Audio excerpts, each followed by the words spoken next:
Welcome to my YouTube channel Sushantreddy. Every week, I present my life lessons in sales, human psychology, and wealth creation from an entrepreneur's perspective. In episode 3, I talk about the framework to build specific knowledge. I start by discussing the traits of a person having specific knowledge and then go on to define the P.I.L.E framework to build specific knowledge. While discussing this topic, I draw from the ideas of Naval Ravikant, Daniel Pink, and Mihai Csikszentmihalyi in their respective books. Let's do a quick recap of episode 2. Last time, I defined specific knowledge as something the society values and needs but does not know how to get.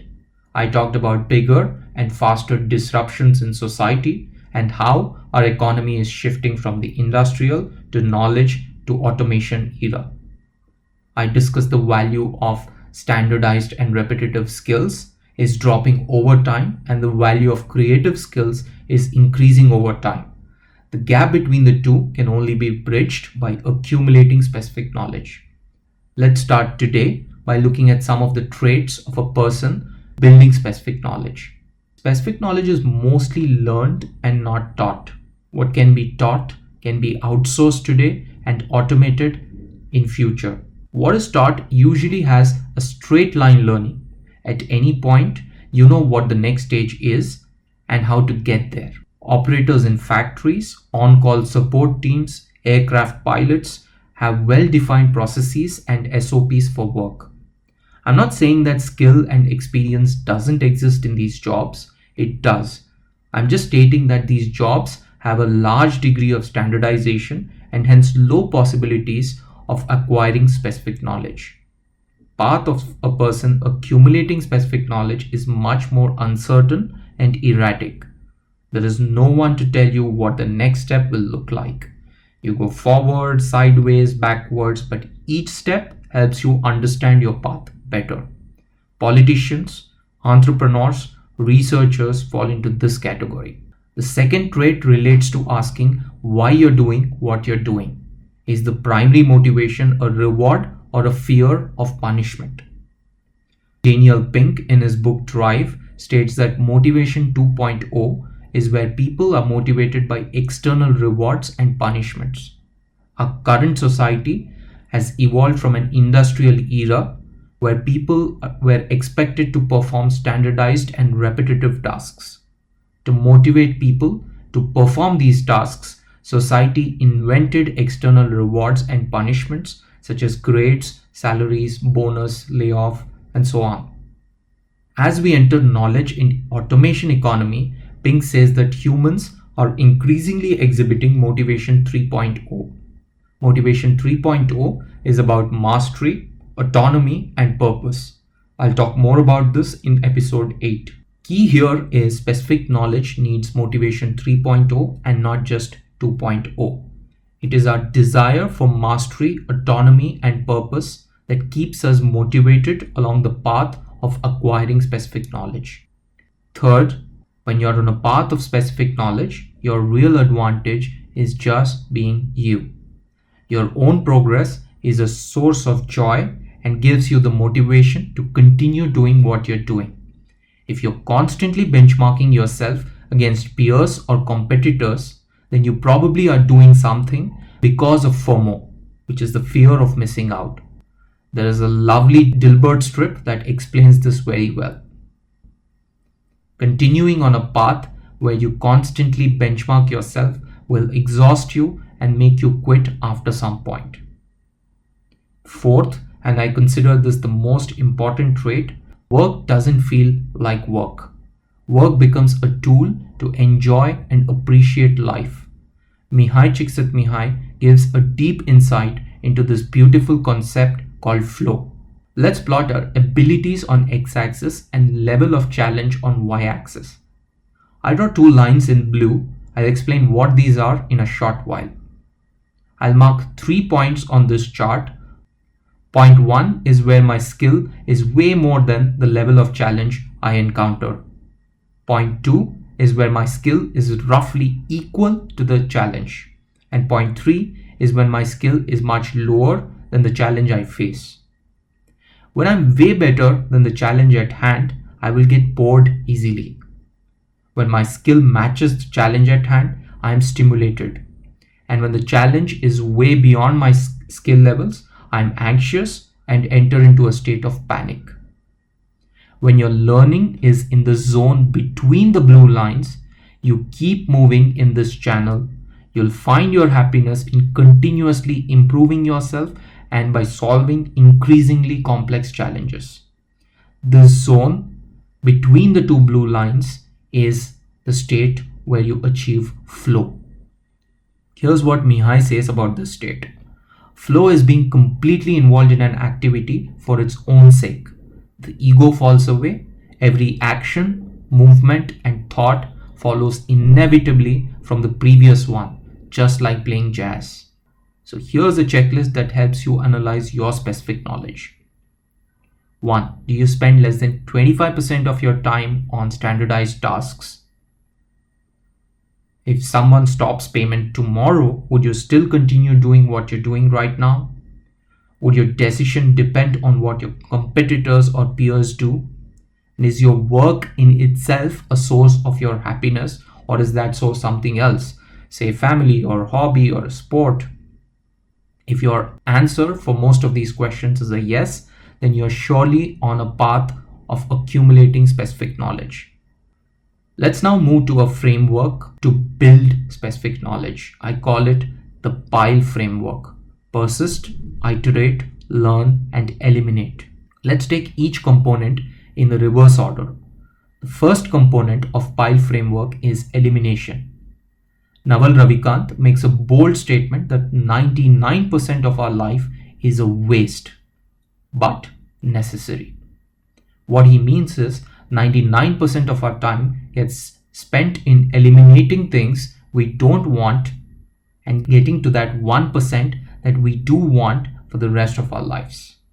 So if we plot time allocated on y-axis and awareness on the x-axis, when we begin our journey, we are exposed to a lot of different possibilities, cultures, industries, and experiences. Each box in this chart is one such possibility. Let's say we eliminate a few boxes and narrow down our areas of interest. This round of elimination helps us graduate from awareness stage to knowledge stage.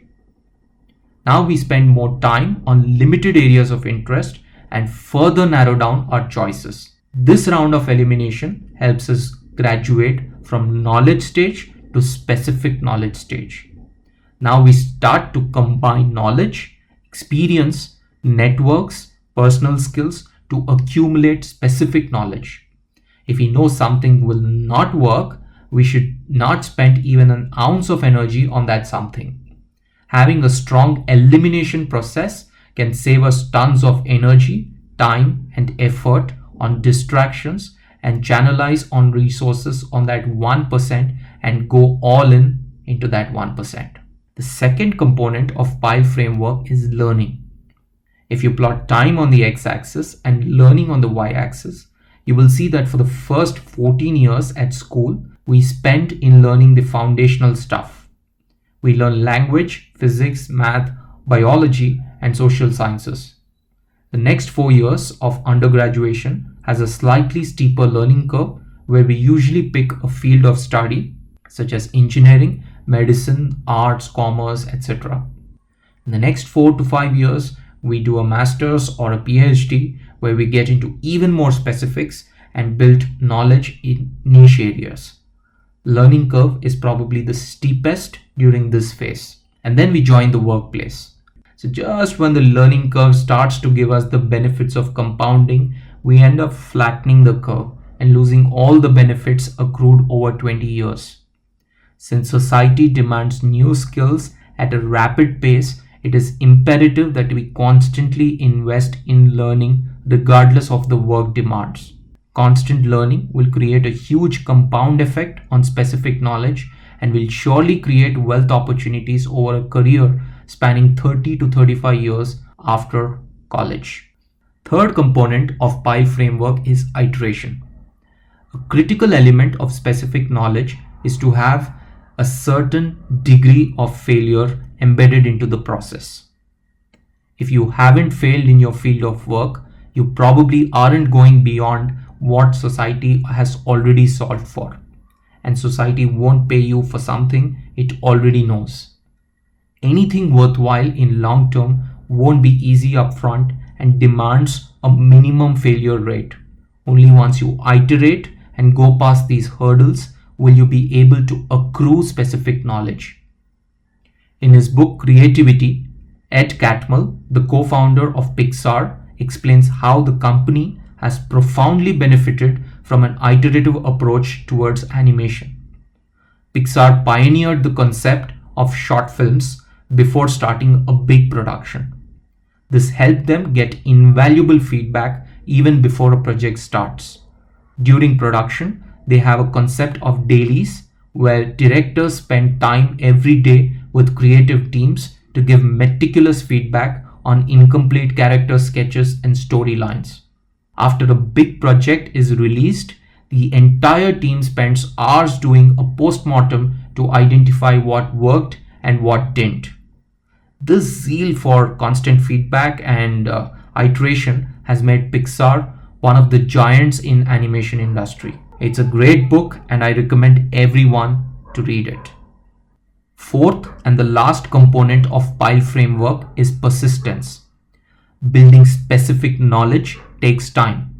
Specific knowledge that is valued by a society of 7 billion people needs persistence, and there are no shortcuts here. The general rule of thumb is 5 years. Now, this is not a random rule. Malcolm Gladwell talked about 10,000 hours rule for mastery in any field in his book Outliers.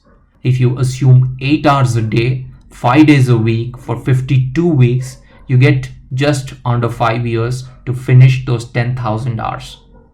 We'll talk more about persistence in episode 8. To summarize this episode, I discussed the tools to identify if we are on a path of specific knowledge. We introduced the P.I.L.E framework to build specific knowledge, persist, iterate, learn, and eliminate. 99% of our life is wasted, but necessary to discover that 1% on which we can go all in. All specific knowledge comes with a minimum failure rate. You need to iterate multiple times before you build something valuable. And don't stop learning and focus on the first principles rather than memory. 5 years is a magic number. Whatever you decide, commit 5 years of life to that. Thanks for watching. Weekly videos, you can subscribe to my channel or to my newsletter on sushantreddy.com. See you again next week.